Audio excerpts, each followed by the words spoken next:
रात के 12 बजे जब शमशान की हवा तेज चलती है, तब राख के ढेर के बीच कोई और भी आरती उतारता है, मगर वो इंसान नहीं होता। उसकी आवाज़ सुनते ही दीपक अपने आप ही जल उठता है और जो भी उस आरती को देखने की कोशिश करता है वह सुबह तक लौट कर कभी नहीं आता। इसलिए आज हम फिर से एक नई कहानी लेकर के आए हैं, और वीडियो अच्छी लगे तो प्लीज़ वीडियो को लाइक और सब्सक्राइब करना मत भूलिएगा।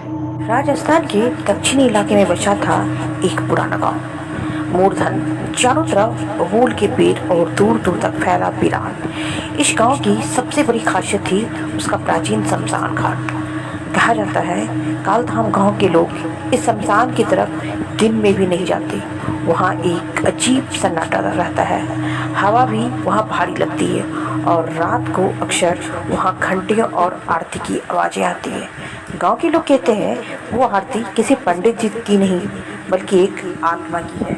20 साल की अनन्या जयपुर की एक कॉलेज में स्टूडेंट थी, जो कि गर्मी की छुट्टी में अपनी दादी से मिलने गाँव आई थी। उसका बचपन यहीं बीता था, लेकिन 10 साल पहले उसके माता पिता की एक्सीडेंट में मौत हो गई और तब से वो शहर में पढ़ाई कर रही थी। दादी अब बूढ़ी हो चुकी थी और कमज़ोर भी। अनन्या को देखकर उसकी आंखों में मानो चमक सी आ गई। उन्होंने पहला ही वाक्य डरावना कहा, बेटिया तू आई तो है, अच्छा किया, लेकिन शमशान वाली आरती की तरफ कभी मत जाना, और वो अभी भी वही है। अनन्या ने हंसते हुए कहा, दादी भूत वूत नहीं होता। लेकिन दादी की आंखों में मजाक की जगह सिर्फ और सिर्फ डर था। अनन्या गांव में पहली रात अपने पुराने कमरे में लेटी हुई थी। अचानक रात के तकरीबन 12:05 हो रहे थे। बाहर से घंटियों की आवाज़ सुनाई दी, टन टन टन। फिर किसी ने धीमी आवाज़ में आरती शुरू की, ओम जय शिव ओमकारा। अनन्या चौंक कर उठी, खिड़की से देखा तो दूर पेड़ों के पार एक हल्की सी रोशनी की झलक थी। मोबाइल उठाया, रिकॉर्डिंग शुरू करी, लेकिन वीडियो में कुछ साफ नहीं आया। सुबह दादी से पूछा तो उन्होंने कांपते हुए आवाज़ में बोला, बेटा जिसने भी इस आरती को देखा वो दोबारा इस गाँव में नहीं रहा। वो आरती उसकी नहीं बल्कि किसी और की है। अनन्या को जिज्ञासा हो चुकी थी। उसने गांव के बुजुर्ग एक चंदा काका से बात की। उन्होंने बताया कि 40 साल पहले शमशान के पास एक गर्भवती औरत की चिता जलाई गई थी, लेकिन उसका बच्चा पेट में था और उसे जिंदा समझकर जला दिया गया। कहते हैं उस औरत की आत्मा अब हर रात आरती करती है, अपने मरे हुए बच्चों की आत्मा की शांति दिलाने के लिए। उसके बाद गांव के कई लोग रात को गायब हो गए और कभी लौटे नहीं। दूसरी रात भी ठीक तकरीबन 12 बज रहे थे। आरती शुरू हो गई, लेकिन इस बार आवाज़ के साथ हवा भी तेज हो गई थी। खिड़कियां अपने आप खुल गई और दरवाजे के पास दिया जल रहा था। दिए की लौ नीली थी। दादी अधिक बेहोश हो गई। अनन्या ने डर के बावजूद भी मोबाइल उठाया और निकल पड़ी शमशान की ओर।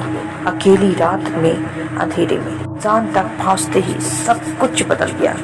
घड़ी की सुइयां भी रुक गई और मोबाइल की बैटरी 80% से 0% हो गई। और सामने दिखी आरती की थाली हवा में तैरती हुई। थाली खुद ब खुद घूम रही थी और सामने एक औरत खड़ी थी जिसने सफ़ेद साड़ी, घूंघट और पैरों के नीचे परछाई नहीं थी। वो औरत सिर्फ एक वाक्य बोली, तू मेरी आरती देखने आई है, अब हर रात तेरी भी आरती होएगी। जमीन से एक और परछाई निकली, एक छोटा सा लड़का जो कह रहा था, माँ मैं जल गया था लेकिन अभी भी जलता हूँ। वो आत्मा एक माँ बेटी की थी, अधूरी और तड़पती हुई। वो आत्मा हर रात आरती करती थी ताकि उसका बच्चा मुक्त हो सके, लेकिन हर बार उसे कोई ना कोई देखने चलाता था और वो आत्मा अब इंसान की आत्मा भी बांध लेती थी। अनन्या अब समझ गई थी कि अब वो जिंदा नहीं लौट पाएगी। वह गांव वाले जब शमशान पहुंचे तो वहाँ कुछ भी नहीं था, सिर्फ एक जलती हुई मोबाइल राख में मिला था, एक लॉकेट और पास में रखी आरती की थाली।